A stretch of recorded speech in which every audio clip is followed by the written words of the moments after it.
Hi guys, කොහොමද ඉතින් ඔයාලට මගේ වීඩියෝ එකට ඔයාලව සාදරයෙන් පිළිගන්නවා. වීඩියෝ එක පටන් ගද්දිම මේ මම ඔයාලට පෙන්නන මලේ නම දන්නවද? දන්නවා නම් කමෙන්ට් එකක් දාගෙන යමු. මල් ඕඩර්ස් ටිකක් දාගෙන මම මේ ගේ යස් කරනවා. ගේ යස් කරන්නේ අපි මෙහෙන් මාරු වෙන්නම් කියලා තමයි යන්නේ වැලිමඩ ටවුන් එකට. කාඩ්බෝඩ් බොක්ස් වලට රෙදි ටිකක් පිළිවෙලට අහුරලා මේ ඉතින් මම ගේ යස් කරන්න පටන් ගත්තා.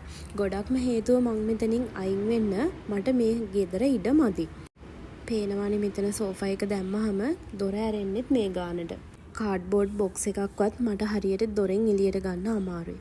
ඉතින් ඉස්සරහම ලොකුවට තියෙන රූම් එකේ සෝෆා එක දාගෙන කුස්සිය වගේ හදාගෙන හිටියේ උයා ගන්න. ඉතින් ඇතුළේ තියෙන චූටි රූම් එකක් රෙදි ටික ඇදලා දාලා තියෙන්නේ මම මේ කාඩ්බෝඩ් බොක්ස් වලට අහුර ගන්න ගමන් තියෙන්නේ. රූම් එක ළඟම චූටි බාත්රූම් එකක් තියෙනවා. ඔච්චර තමයි ඉතින් ඉඩ තියෙන්නේ. පොඩි උනාට නැහැ මේකට රෙන්ට් එකත් ලොකු ගාණක් ගෙවනවා. නුවරඑළියෙන් උදේ තියෙන ගාල්ල බස් එකේ මම මේ යන්නේ තංගල්ලට යන්න. හස්බන්ඩ්ුයි මායි පොඩි ට්‍රිප් එකක් දාගෙන හිටියා කලින් ඉඳලම. ඉතින් ගේට් බාගෙට අස් කරන ගමන් තිබ්බේ හස්බන්ඩ්ගේ ටුවර් එක අද තංගල්ලෙන් ඉවර වෙනවා. ඉතින් මම උදේ බස් එකේ නැගලා තංගල්ලට ආවා. මේ තියෙන්නේ අපි නතර වෙලා හිටපු තැන. මං හරියටම නම නම් කියන්න දන්නේ නැහැ මේ කොහෙද කියලා.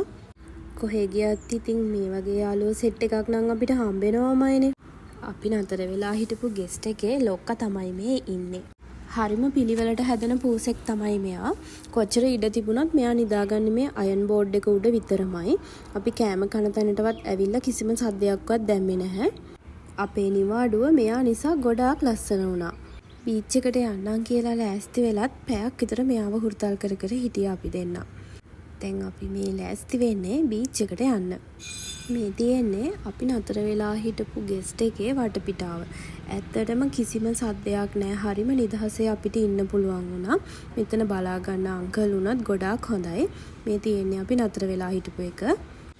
ඔයාලා නුවරඑළියේ ට්‍රිප් එකක් එන්න ආස වුණාට මම නම් නිවාඩුවක් හම්බ වුණ හැටියෙම යන්න ගොඩාක් ආසම බීච් එකට. අපි මේ පිටත් වෙන්න හදනකොට හවස 4:00 විතර. අවුවත් ගොඩක් සැර නිසා ටිකක් හවස් වෙනකන් ඉඳලා තමයි යන්නේ. තංගල්ල පැත්තෙන් මගේ වීඩියෝස් බලන ඔයාලා දන්නවද මල්කිනිත්ත ෆ්ලවර් ෂොප් එක? ඉතින් අපි දැන් ඒකට ආවා. මල්ලිත් එක්ක තමයි අපි බීච් එකට යන්නේ. ඔයාලගේ ෆ්ලවර් බොකේස් අඩු ගානට හදා ගන්න ඕන නම් මෙහෙට කෝල් එකක් දෙන්න. ගොඩක් දුර ඇවිල්ලා අපි ආවා අන්තිමට ලස්සන බීච් එකකට. අපි ආවේ බ්ලූ බීච් අයිලන්ඩ් එකට. තංගල්ලේ බීච් එකට ගිහිල්ලා හැරිලා යන්නම් කියලා හිතනකොට මල්ලි අපිව ලස්සන තැනකට එකගෙන යනවා. ගස් ඇතුලෙන් ගල් උඩින් ගොඩක් දුර අපි මේ ඇවිදගෙන ආවා. අන්තිමට මෙන්න මේ ලස්සන view එක තියෙන තැනට තමයි අපි ආවේ. මේ ගල උඩ නම් ටිකක් පරිස්සමට ඇවිදින්න ඕන. ගල් ඇතුලෙන් කකුල ගියොත් තුවාල වෙන්න පුළුවන්. එතන view එක බලාගෙන අපි පැය 3ක් විතර වාඩි වෙලා හිටියා. අපි යන වෙලාවේ ලස්සනට ඉර බැහැගෙන යනවා. ටිකක් කරවල වැටෙනකල්ම අපි හිටියා. මේ හරියේ මුහුදු වතුර අමුතු පාටක් ඇවිල්ලා. ඒක ලස්සන නිල් පාටක්. ඇයි දන්නේ නැහැ මේ හරිය විතරක් පාට වෙනස් වෙලා තියෙන්නේ කියලා කල්පනා කර මං ගොඩාක් වෙලා මුහුද දිහා බලන් හිටියා. ආයෙත් නිවාඩු දවසක් හම්බ වුණාම ඉක්මනට මේ යන්න ආස තැනක් තමයි මේ හරිය.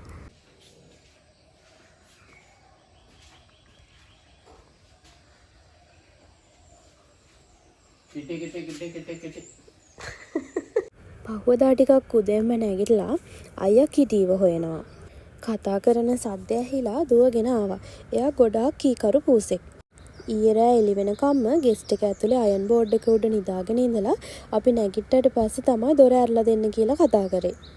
දැන් මෙයාට මේ බඩගිනි වෙලා ගෙස්ට් එක බලා ගන්න අංකල් මෙයාට කැම දෙනකල් තමයි මේ අපිත් එක්ක හුරුතල් වෙවි ඉන්නේ. උදේට කෑම කන්න ආවට පස්සේ තමයි මම මෙයාව දැක්කේ. මේ අංකල් එක්ක පාරයිනට වෙලා එයා මාළු විකුණනවා. විස්තර නම් අහන්න බැරි වුණා. ඒ වුණාට මම වීඩියෝ කරගත්තා. ඉතින් අපි ට්‍රිප් එක ඉවර කරලා ආපහු නුවරඑළියේ එන ගමන් වැලිමඩින් අපි ගත්තු ගෙදර බලන්න ආවා. ඒක මම දැකලා තිබුණාට හස්බන්ඩ් දැකලා තිබුණේ නැහැ. ඉතින් අද මල් ඕඩර්සුත් දාන්න තිබුණා. ගොඩක් රෑ වුණා අපි ට්‍රිප් එක ඉවර කරලා එනකොට. ඉතින් මල් ටිකත් මගින්ම අරගෙන අපි මේ ගෙදර යනවා. මල් මාල හදන්න පූජාවල් වලට අඩුම ගානට මේ ස්ප්‍රේ රෝසස් ඔයාලට ගන්න පුළුවන්. ඕන කෙනෙක් ඉන්නවා නම් මට කතා කරන්න. මල් දාලා ඉවර වෙනකොට ගොඩක් රෑ වුණා. ඉතින් මේ අපි සෙට් එකම එකතු වෙලා රෑට කන ගමන් තමයි ඉන්නේ. මේ නුවරඑළිය ටවුන් එකේ බස් ස්ටෑන්ඩ් එකේ ඉන්නේ රෑ අන්තිම කොළඹ බස් එක එනකම්. ඒකටත් මට මල් වගේක් දාන්න තිබ්බා. ගෙදර මාරු කරන වැඩ ටික කතා කරගන්න ඕනි, බඩු ටික ගෙනියන්න ඕන විදිහ බලන්න ඕනි. ඉතින් ඒවා කතා කරගන්න අපේ යාළුවොත් අපිත් එක්ක හිටියා. ඉතින් එයාලටත් මල් වගේක් යවන්න තියෙනවා. අපේ මල් එකක් තියෙනවා. ඉන්න ගමන් බඩගිනි නිසා අපි ওই විදිහට රෑට කෑම කෑවා. මේ දවස් ටිකේ යවන්න තිබුණ තේකොළ ටිකත් මම රෑම ඇවිල්ලා පැක් කරා. ඉතින් පහුවදා උදෙන්ම මේ විදිහට පැක් කරපු බඩු ටික පල්ලෙහා තට්ටුවට ගෙනල්ලා ලොරිය එනකම් බලාගෙන ඉන්නවා. යාළුවෝ ටික ලොරියත් අරගෙන ආවා. අපි ඉතින් හිමීට බඩු ටික ගලවගෙන පල්ලෙහාට අරගෙන යන ගමන් තමයි ඉන්නේ. මම වීඩියෝ එකට වොයිස් කරන තැන කුරුල්ලෝ ගොඩක් ඉන්නවා. පාරායි ඉන්නේ ගෙදර තියෙන්නේ. ඉතින් වාහන සද්ද ඇහෙනවා. ලොරියේ ඊට ගොඩක් මදි වෙයි කියලා හිතුවේ. පොඩි ලොරියක් ගත්තේ ඒ තරම් බඩු නැති වෙයි කියලා හිතලා. ඒ වුණාට එක දවසකට මේ බඩු ටික අපි අරගෙන ආවා. ආය පහුවදාටත් ගෙනියන්න බඩු ටිකක් ඉතුරු වුණා. ඉතින් මේ සීතා එළිය කෝවිල ළඟ පඳුරක් දාලම අපි අලුතෙන් යන වැඩේ සාර්ථක වෙන්න කියලා ප්‍රාර්ථනා කරලා අපි එතනින් ආවා. වැලිමඩ අලුතෙන් ගත්ත ගෙදරට බඩු ටික ගෙනල්ලා අරහෙන් ගලවපුවා මෙහෙන් හයි කරනවා. ඉක්මනට යන්න පුළුවන් වෙයි කියලා හිතුවට ඒ වැඩ නම් ලේසි නැහැ. අස් කරගත්තේ නැහැ. ගේ ඇතුළට බඩු ටික නිකන් දාගත්තා විතරයි. හෙට දවසට අස් කරගන්න ඕනේ. අපි රෑ වෙන්න කලින් නුවරඑළියට ආපහු යන්නත් ඕනේ. තව බඩු ටිකක් තියෙනවා. ඒකත් ගේන්න ඕනේ. බඩු ටික දාලා මල් ටික දාලා නුවරඑළියට ඇවිල්ලා අපි මේ කෑම කන ගමන් තමයි ඉන්නේ. ඉතින් පහුවදත් තිබුණු තේකොළ ඕඩර්ස් ටිකක් නුවරඑළිය පෝස්ට් ඔෆිස් එකෙන්ම කස්ටමර්ස්ලාට යන්නත් දාලා මම මේ නුවරඑළියෙන් යන්න තමයි හදන්නේ. නුවරඑළියෙන් ඇවිල්ලා පහුවදා දවස පටන් ගත්තේ මෙන්න මේ විදිහට. අද නම් මට තනිකරම තිබුණේ රෝස් ඕඩර්ස් විතරමයි. මේ රෝස වල කලර්ස් පේන්න ඕන හින්දා මම වීඩියෝ මොකුත් එඩිට් කරලා නැහැ. මේ ඕනම කලර් එකකින් රෝස ඔයාලට ගන්න පුළුවන් මගෙන්. අලුත් ගෙදර ඉඳන් දාන පළවෙනි ඕඩර්ස් ටික තමයි මේවා. යවන්නත් ලෝභ හිතන ලස්සන පාටවල් මෙතන තියෙනවා.